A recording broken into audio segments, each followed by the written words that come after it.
কিন্তু বউ কথা না বললে সমস্যা। কি বলেন ভাইজান, কথা ঠিক বলছি না? অবশ্যই ঠিক বলছো। আচ্ছা ভাইজান,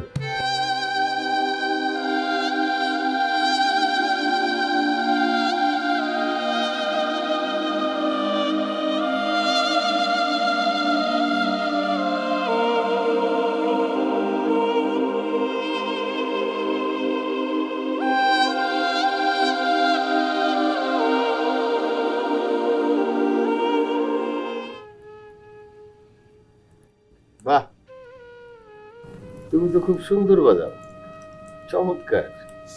ধন্যবাদ স্যার। আমি শুধু আপনাদের পাতার বাঁশি শুনাইতে ডাকি নাই, আমি একটা বিশেষ কাজে আপনাদের বাড়িতে আসছি। কাজটা আগামীকাল শেষ হবে। আগামীকাল সকালবেলা আমার কিডনি খুলে নিবে। কিডনি খোলার সময় আমি মারাও যেতে পারি, বেঁচেও থাকতে পারি।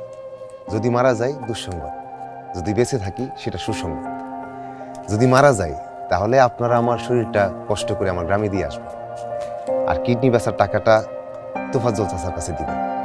তোফাজ্জল চাচা জানেন আমার বাপের কাছে কে কত টাকা পায়। আর আপনাদের ঠিকানা আমি যারা কিডনি নিতেছে তাদের কাছে দিয়ে রাখছি।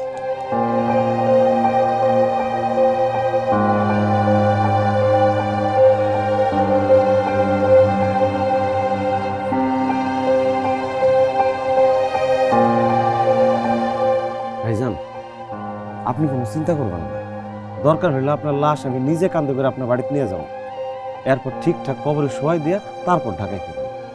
মাঝে মধ্যে বুক কিলায় কানবো, আমি খুব ভালো বুক কিলায় কানতে পারি, আমার দাদি শিখাইছে। হ্যাঁ দূরবীন ভাই, আপনি এখান থেকে জানতো? জি আচ্ছা।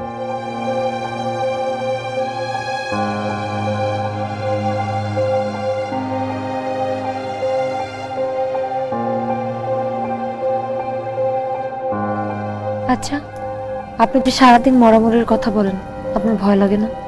না, ভয় করে না। আমি আমার জানা মতে জীবনে কোনোদিন খারাপ কাজ করি না, কোনোদিন মিথ্যা বলি না, কারো ক্ষতি করি না, কোনো মানুষের কষ্ট দিই না। আমি সারা জীবন একজন ভালো মানুষ হওয়ার চেষ্টা করে গেছি। যারা ভালো মানুষ হওয়ার চেষ্টা করে তাদের মরণের ভয় থাকে না।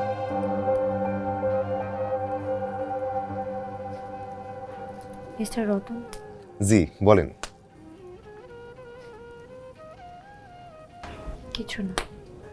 আবার বাজাবো?